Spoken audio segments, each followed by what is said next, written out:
My name is Carmine Churras. My caregivers were both scientists of sorts, and we're on a project to build solar towers, the Red Towers, as they were quite friendly known by in the scientific community, and this is where they met, and soon after I came along. As an only child, I remember my parents fondly, and their works even better. Even though they are both gone, their projects are still here. They remain, the Red Towers.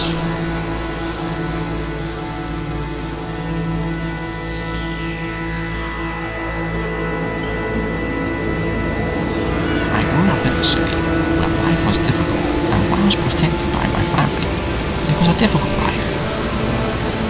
I was just another apartment, living life the best I could. That could be lived not so far from the financial district, downtown. Now, why was it? I love the beauty of the sky, for its ability to provide life, and yet, unless it's harnessed properly, a lot of its brilliance is lost.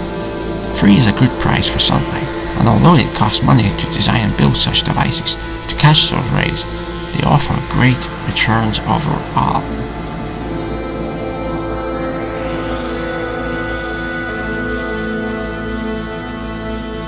The Raining Towers.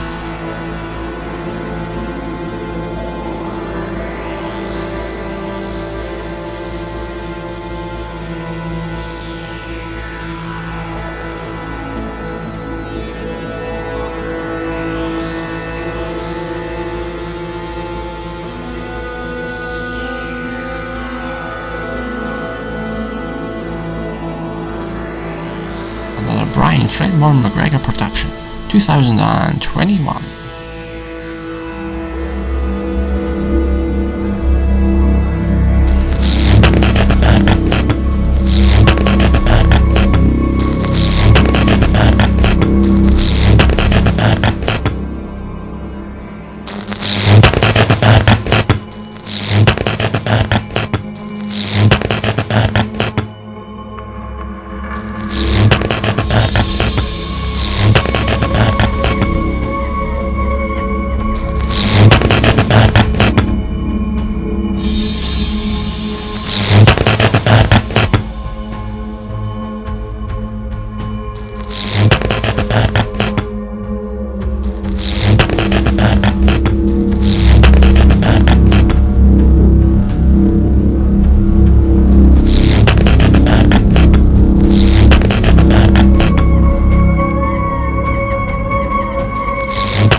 It's usually safe to admire my caregivers' projects close up from, as these towers are quite a spectacle as such.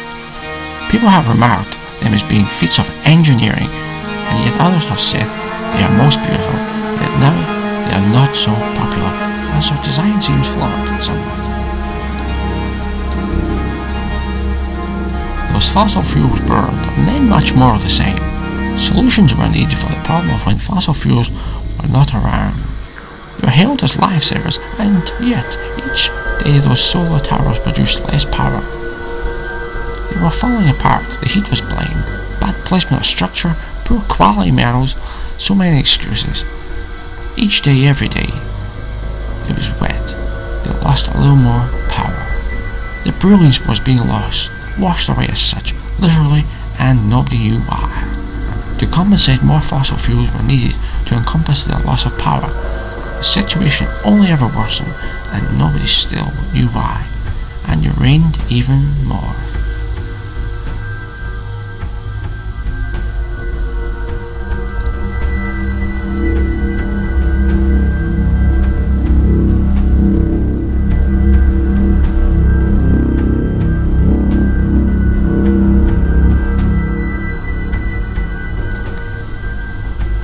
I would simply visit the towers and wish, much like my father did. He too would gaze at the vast creation, and they all glowed even at night, much like his cheeks. Later in the evening, they had cooled more so, yet were still visible by natural light.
Myself carving as a teenager, a tall one at that, I would try and grab the sky as such, from the flat rooftop, as I loved the heavens above so very much, especially during the red mornings, when it was ever so misty, or even when it rained.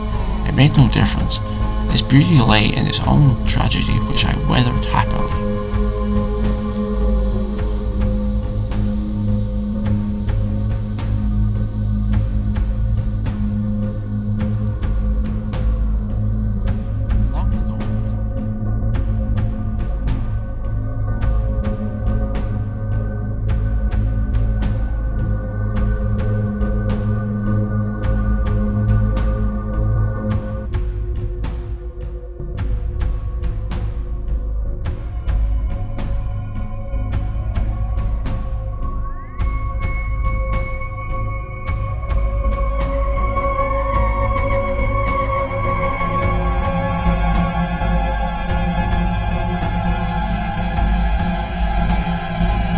Long ago, when once initially constructed, those towers shone, glowed and even sparkled so very prominently, and yet I was so much younger then.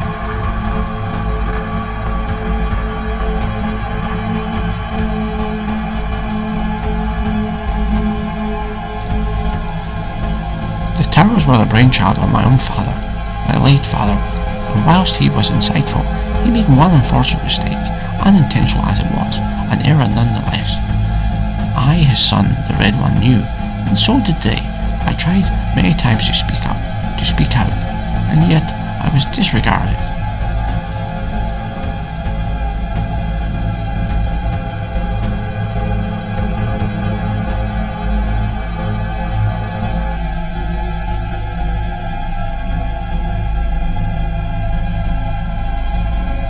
At our hillside retreat, the families, I would stand on the rooftop there too and view the world as is, as it always was, as always. And yet I still prefer the city life as such, even with my fondness for nature, the open broad sky and the peace of those hills.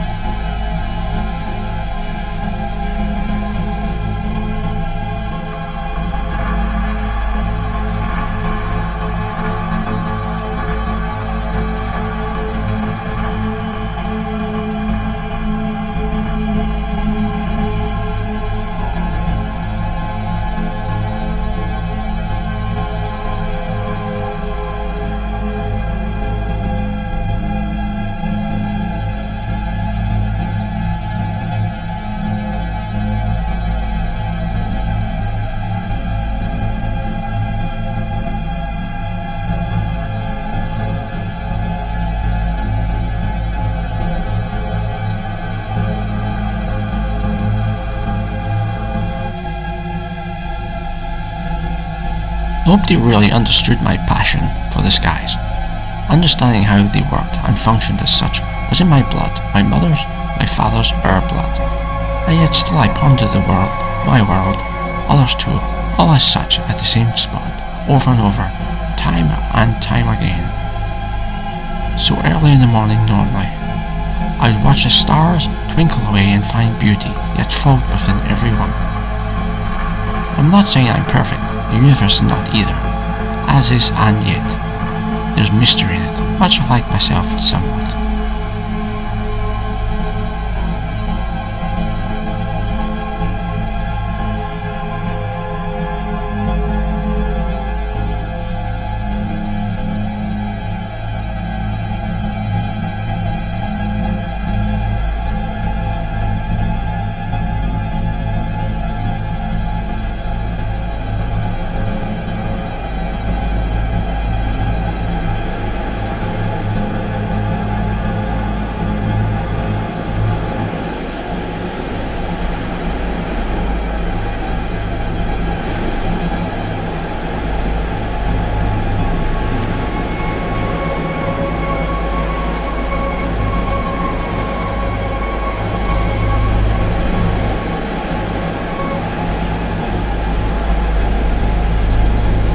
My father once rather memorably said, "Never climb so high if you don't look down, nor fall so hard you're afraid to look up.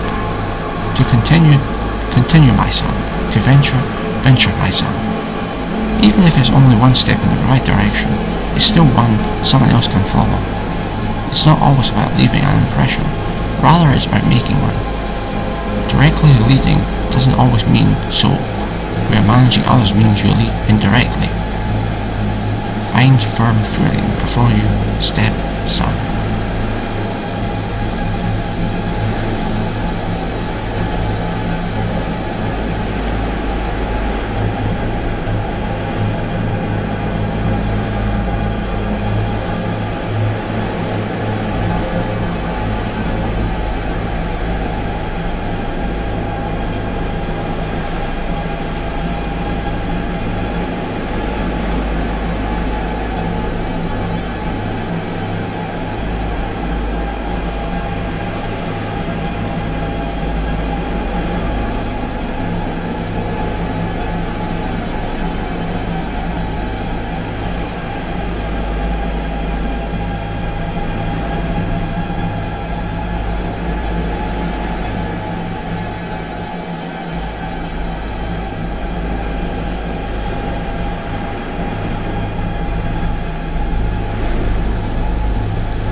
That spot high up was even better on misty mornings, whilst gazing upon the open vastness of the lake.